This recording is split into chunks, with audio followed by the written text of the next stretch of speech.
Mən elə gəlir ki, Avstriya ilə geri köprümüz bərqərar olub. Mahir müəllim, məni eşitirsinizsə, salam, axşamınız xeyir. Bəli, mən sizə yaxşı eşidirəm. Bəli, buyurun. Mahir müəllim, ilk öncə Ərdəbilin İmam Cüməsinin İranın Qarabağ münaqişəsində müharibəsində Azərbaycana hərbi yardımları ilə əlaqədar fikrinizi öyrənmək istəyirdik. Siz təsdiqləyirsiniz Ərdəbil İmam Cüməsinin sözlərini yoxsa yox? Əlbəttə ki, təsdiq edirəm. Məsələ bundadır ki, biz o vaxtları Azərbaycanda deməli 88-95-ci illərdə biz Azərbaycandakı Qarabağ müharibəsi ilə əlaqədar da oradaydıq. Mən oradaydım. Hələ bizə Heydər Əliyev qiyamçı bəyan eləməmişdi. Biz deməli dövlətin başında oturan adamlara deməli arxalanmadan özümüz çalışırdıq ki, Qarabağı müdafiə edək. Özü bilirsiniz ki, mən Qarabağlıyam və orada deməli, yəni biz dövlət hakimiyyətdə olan adamlara etibar eləmirdik və o vaxtda da Heydər Əliyev, Elçibəy də, Heydər Əliyev də ermənilərlə sülh müqaviləsi bağlamışdı. Yəni vuruşmaq istəmirdilər. Aydındır, Mahir müəllim. O müqavilələri pozurduq. Aydındır.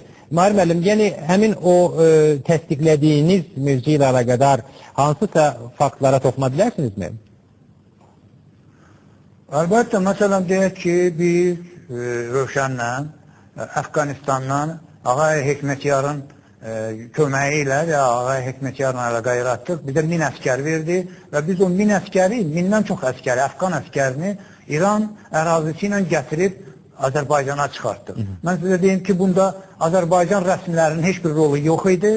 Ancaq özümüz, Mahir Cavadov, Rövşən Cavadov kimi deməli, biz hərəkət edirdik, öz adımızdan danışırdıq İran rəsmiləri ilə. İran rəsmiləri də bizi anladılar və deməli, necə deyərlər, bürokratik o əngəlləri qırağa qoydular, bizə kömək elədilər, yəni maniyyət çevirmədilər və o biz 1000-dən çox Əfqanistanı gətirib Azərbaycana çıxartdıq və Əfqanlarla biz demək olar ki, Ermənistanı məğlub edəcəyik. Ancaq Heydər Əliyev Heydər Əliyev maraqlı deyildi ki, deməli, Qarabağ müharibəsi Azərbaycanın xeyri ilə qutarsın. O, ümumiyyətlə siyasi olaraq Azərbaycan dövlətinin Qarabağ müharibəsində məğlub olmasında maraqlı idi. 1000-dən çox əskərin Azərbaycana gətirib çıxarılmasında İran dövlətinin bizə köməyinin bir inkar edilməz faktidir. O vaxtı da bilirsiniz, deməli, Rusiya ilə Amerika bir-biri ilə qarşı durmada olsalar da bütün dünyada, onlar deməli Əfqan döyüşçülərin Qafqaza gəlməsinin iki tərəfli əleyhinə idilər və onlar Azərbaycan rəsmiləri yanında məsələ qaldırırdılar ki, bu Əfqanları niyə gətirmişsiniz? Onlar da əlbəttə ki, bizim razılığımız olmadan onları geri qaytara bilmirdi və qeyri-rəsmi olaraq söhbətlərdə Rusiyanın, Amerikanın nümayəndələrinə biz çatdırırdıq ki, siz de yuri kağızda deyirsiniz ki, Qarabağı Azərbaycanın ərazisi tanıyırsınız. Amma de facto yolda isə kömək edirsiniz Ermənistana, bizim əraziləri işgal edir. Əgər istəyirsinizsə ki, Əfqan döyüşçüləri qaytarılsın Əfqanistana, onda bizə köməyinin Qarabağı biz müdafiə edək və erməni təcavüzündən xilas edək.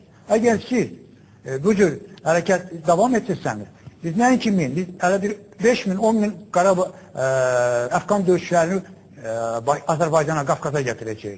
Onlar da çox təlaş içində idilər və Heydər Əliyevlə onlar deməli sazişə girdilər və Heydər Əliyev o vaxt bizim adımızdan cinayətlər etdirərək bizi qiyamçı bəyan edir. Yəni bu səbəbdə vardı.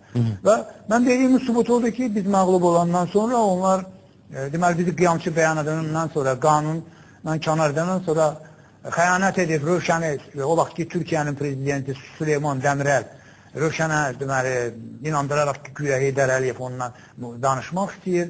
O mənim yanımdan onu uzaqlaşdırdılar. Mən onun əleyhinə idim əlbəttə ki və Rövşən Cavadovla mən razılaşmadım bu yolla ki, danışığa getmək olmaz. Yəni başqa söhbətin mövzusudur, Mahir müəllim. Başqa fakta var. Başqa vaxtda kömək, məsələn, Rövşən Cavadovun Horadiz əməliyyatında 1994-cü il fevral Horadiz əməliyyatı olmuşdu. Orada İranda da onu bilirlər. Heydər Əliyev deməli qoşunları geri çəkərək Rövşən Cavadovu mühasirəyə salmışdı. 20 əskərlərlə. O vaxt İran tərəfi kömək eləməsəydi, Rövşən Cavadov tək başına o mühasirədən çıxa bilməyəcəkdi. Yəni, fevral 94-cü ildə Heydər Əliyev Rövşən Cavadov ermənilərin əli ilə öldürməyə çalışdı, öldürə bilmədi. O 120 əskərlə birlikdə, hamısı Azərbaycan oğulları idi və deməli İran tərəfi kömək elədi. Mən dəqiq yaşımdadır. Mahir müəllim, o mühasirədən çıxdı. Özünüzlə əlaqədar, siz bu məsələ ilə əlaqədar mətbuata açıqlama vermişsiniz və sizin barədə bəzi fikirlər irəli sürülüb. O cümlədən Sabir Rüstəmxanlıya istinadla belə bir məlumat var. Amilinin sözlərinə hazırda Avstriyada yaşayan başqa bir Cavadovdan dəstək gəlməsi də təsadüfi və obyektiv rəy kimi qəbul olunmamalıdır, deyir. Bu, o Cavadovdur ki, qardaşı Rövşən qətlə yetirildikdən sonra uğurlu bir şəkildə xaricə mühacirət edə bildi. Yəni, bunu siz necə qiymətləndirirsiniz? Yəni, mən xaricə getməmişdim. Mən getmişdim, gəlmişdim bu Avstriya, təsəvvürən mənim oğlum Maksud Cavadov burada Amerika məktəbində oxuyurdu. Mən gəlməmişdim bura siyasi sığınacaq istəməyə. Gəlmişdim, oğlumla görüşüm, qayıdım. O vaxt Heydər Əliyev məni axtarışa vermişdi. Mənim yeganə oğlum var, Maksud Cavadov. Onunla görüşüm, qayıdım. Mən Interpol xəddi ilə Əliyevlər məni axtarışa vermişdilər və mən deməli oğlumla görüşüb, bura saxta pasportla gəlmişdim. Görüşüb, qayıtmaq istəyirdim. Pridnestroviyaya biz 200 nəfər adam mən yığmışdım oraya və orada təlim keçirdik ki, hücum eləyib Heydər Əliyevi həbs edəcəyik və mühakimə edəcəyik. Ancaq burada məni deməli yerli polis tanıdığına görə məcbur oldum, siyasi sığınacaq istədim.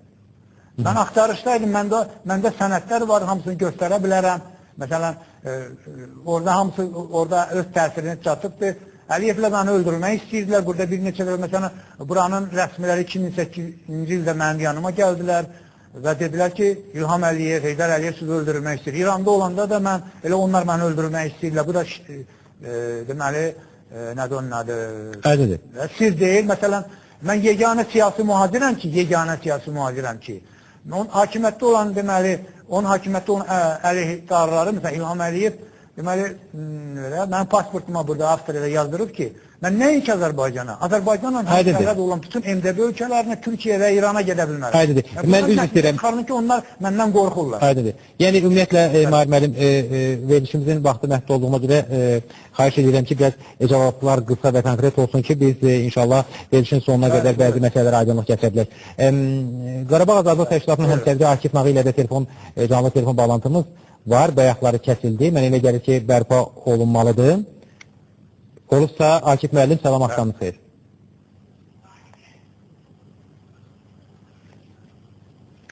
Akif müəllim.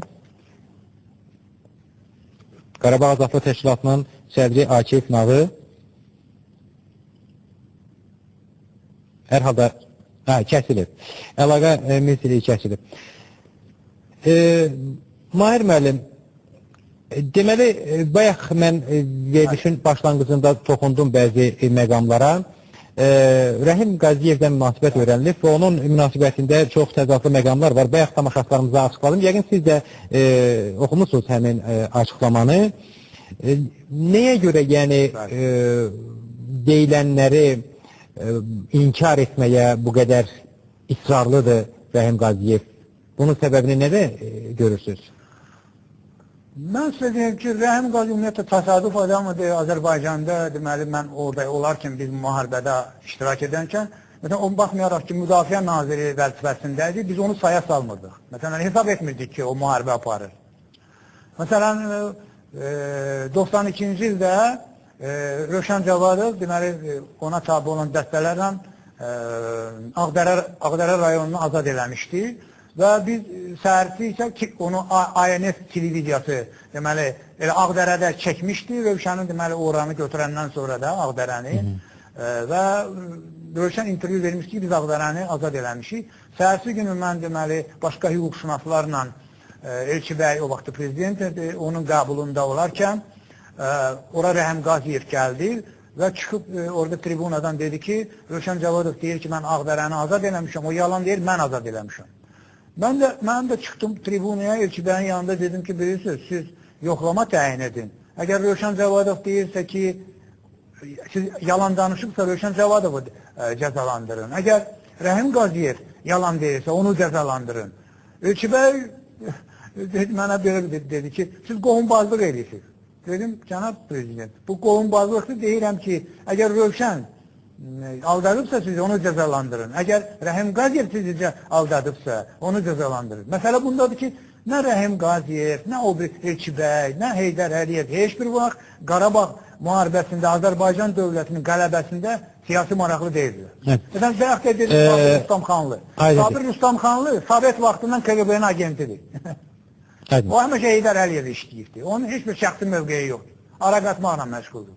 Hər halda burada yəni adları hallanan insanların da deməli verilişimizdə iştirak etməsinə öz fikirlərini və burada səslənən fikirlərə münasibətlərini bildirmək imkanları və hüquqları var. Bunu Səhər Beynəlxalq Televiziya kanalı olaraq bildirmək lazımdır. Mən öz fikrimi dedim. Buyursunlar.